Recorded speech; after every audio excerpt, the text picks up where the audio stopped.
In today's video, we're going to be taking a look here at Hurricane Lee as well as Tropical Storm Margot. We're going to be taking a look at the overall tropics, of course, and then diving into the upcoming pattern where we do have a lot of storminess on the way.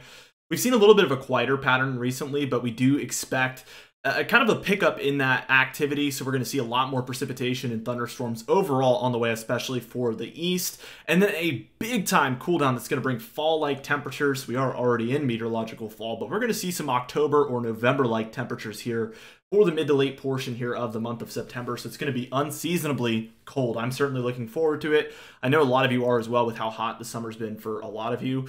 Before we get into things, be sure to check out Prestige Weather in the description and pinned comment down below. It's only $5 a month and we do early access to our seasonal and monthly forecasts. We do have our snowfall forecast up there. We have our freeze forecast as well available. We do weekly consulting calls as well as other consulting services within there. Again, only for $5 a month. There's a lot to access there, so I highly recommend it. Of course, I'm a little bit biased, but I do recommend it, and a lot of people have just eaten it up. I mean, we've loved talking with so many of you. It's been a really, really great thing. Let's talk about Hurricane Lee real quickly. Let me make sure we're all refreshed here. And as you can see, we do have maximum sustained winds at 115 miles per hour, which is very, very high, of course. It's moving at 12 miles per hour, so we see the speed picking up a little bit. It is going to slow down for a while here and then speed back up as it takes this northern turn, which there's a lot of good news here that we're going to get into in a second. This is the 11 a.m. update here on September 9th, 2023, of course. And you can see that we expect to just maintain that major hurricane status straight through Thursday, which is the end of the forecast here. We do see this huge major northern turn here, which is going to be very, very good news because we wouldn't want to see it continuing to head towards the southeast coast. It is good to see this kind of expected very far and very quick turn to the north.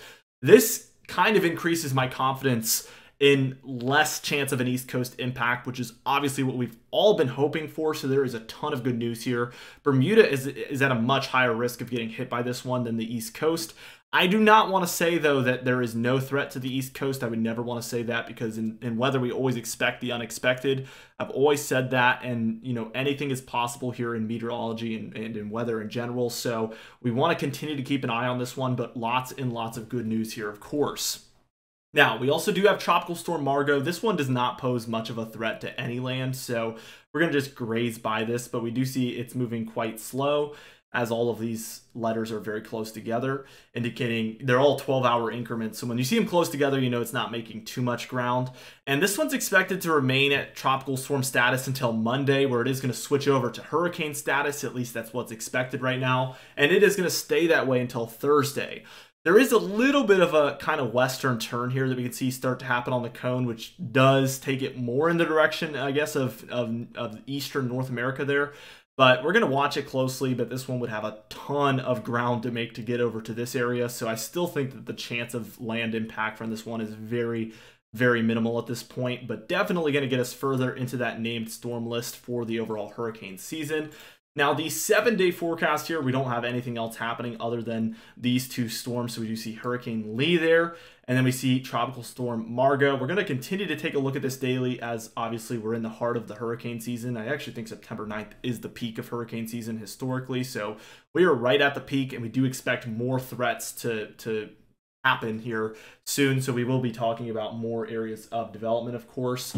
Let's just dive into the upcoming pattern and kind of just get into things. And as you can see, by the time we're taking a look at Saturday, September 9th, which is today, I don't know why I'm saying it that way, but by later this evening, we do see that we are going to have quite a stormy day along the eastern seaboard, all the way from Florida up the southeast into the mid-Atlantic and even into the northeast.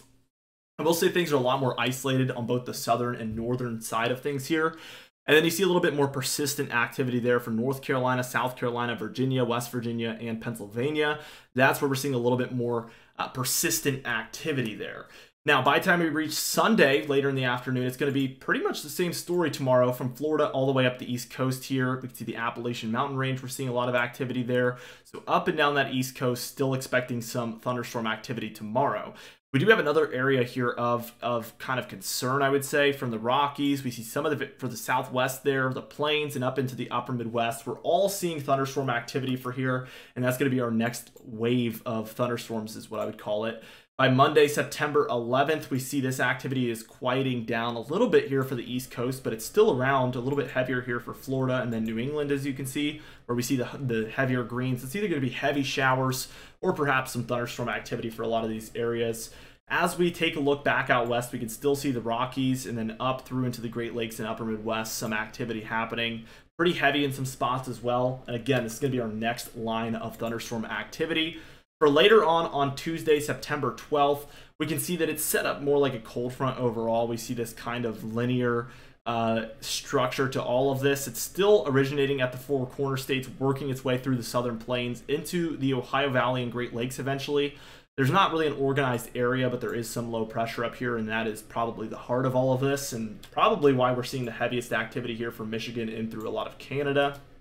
Let's just keep going. Towards Wednesday, we see this does reach the eastern seaboard by this point. That's going to be the 13th here. We see a lot of activity here. It's kind of broken up, but we do see this other area of activity still for the Rockies and Plains as well. So this is kind of a separate section at this point. But we can see all the way from South Carolina and North Carolina up the East Coast, we are seeing some heavier activity once again. Here's your Hurricane Lee as well, still very intense by this point, so midweek. And again, we're expecting more of an out-to-sea track at this point, which is just extremely good news. Thursday the 14th here, we are seeing this thunderstorm activity for eastern Canada.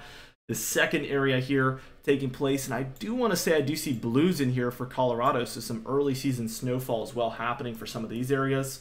We're drawing very, very close to when we're going to need to start taking a look at the total snowfall map daily. So we are approaching that time of year. Texas, Louisiana, Arkansas, Oklahoma, Kansas, and Missouri are seeing some pretty bad thunderstorms, it appears. And then we're having some kind of showery activity, both in the form of rainfall and snowfall here for a lot of the Rockies here on the 14th. Let's keep going, and by the time we reach Friday the 15th here, we see very major Hurricane Lee taking place there, somewhere in between Bermuda and the East Coast. That would be the best case scenario if it's in between and really no land impact out there. We do see that for the deeper south, we are seeing kind of some of this Gulf moisture bring some thunderstorm activity to a lot of these areas. So we are seeing something like this take place. Still some Rockies and Plains activity, but it's very, very minimal at this point. Let's keep going, and by the time we reach Saturday the 16th here, we see this area here is the only real area that we're seeing any thunderstorm activity. That's going to be for states like Mississippi, Alabama, Georgia, South Carolina, North Carolina, Tennessee, and Kentucky. As we keep going, we're approaching the end of the model run here. We see by Sunday the 17th, we do have kind of a low pressure system up here in Canada, 1006. This may have a cold front stretching down. It kind of looks that way, but it's really a weaker system overall, and it could just be a line of thunderstorms moving through. As you can see, approaching kind of the eastern United States again. And by the time we reach Monday here on the 18th, we see this begins to impact the East Coast once again. So this is probably like the third or fourth system impacting these areas. And there is some heavier areas of thunderstorms, especially for New York, Pennsylvania, West Virginia, Virginia, Maryland, and down through North Carolina there. This low has really lowered down to a 998, which is going to be a little bit more intense as well. So that probably explains the intensification of this more cold front look. Let's take a look here at the total precipitation. Obviously, if you were paying attention, we did have a ton of activity there, so it's no surprise that we do have some pretty far stretching areas of above average activity. One of which here from the upper Midwest through the Great Lakes and into some of the eastern, kind of central eastern regions of Canada there. And then we can see this area underneath for the four corner states all the way across the Gulf and up the East Coast here, where we're also seeing some above average activity. As a rule of thumb, anywhere in the reds is where we're expecting pretty much above average activity there. That's going to be about 2 to 5 inches of precipitation. Anywhere in the whites is expecting practically no precipitation. Your grays is 1/10 of an inch or less. Greens are 1/10 of an inch to 1/2 an inch. Blues are 1/2 an inch to 1 inch.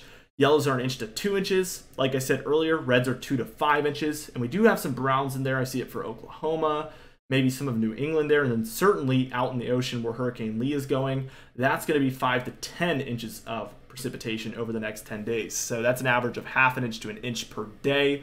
Obviously, pretty extreme amounts there. As we take a look at the temperature pattern, we can see we are on the brink of a big cool down, and we really see it moving down by the time we're reaching early to midweek. There is a bit of a positive PNA developing in here. There is some blue making its way in, but we are seeing a developing positive PNA, and this is going to encourage colder air to start to move in, bringing those fall-like temperatures.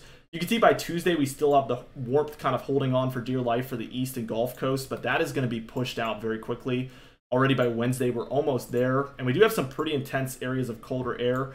This is looking more intense than even previous runs. So over here in the Ohio Valley and Great Lakes, we're anywhere between 10 to 15 degrees below normal. And then these blues within these greens here for Kansas and Colorado, that's going to be 15 to 25 degrees below what's typical here. So that's obviously a pretty extreme departure from what's typical. Let's keep going, and we see this cool down kind of just hangs around all the way through the week. So we're now past the weekend into Monday, September 18th. And as we reach Tuesday, Wednesday, Thursday, we still see some blues around. We still see a lot of reds here, indicating, again, a positive PNA, which stands for Pacific North American Oscillation.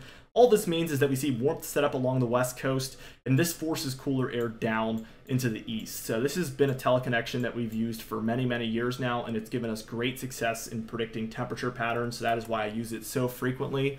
It is important to note this is the European ensemble model, which means that we have 20 different models put together here, and it's taking the mean average of all of those. So we may see less blues here, but that could be because we're seeing disagreement between those 20 models, and we're seeing the average of all of those. So what I call this is an averaged outlook, and I would not be surprised if this is either more cold or more warm than what this is showing, and a little bit less close to normal, if that makes sense.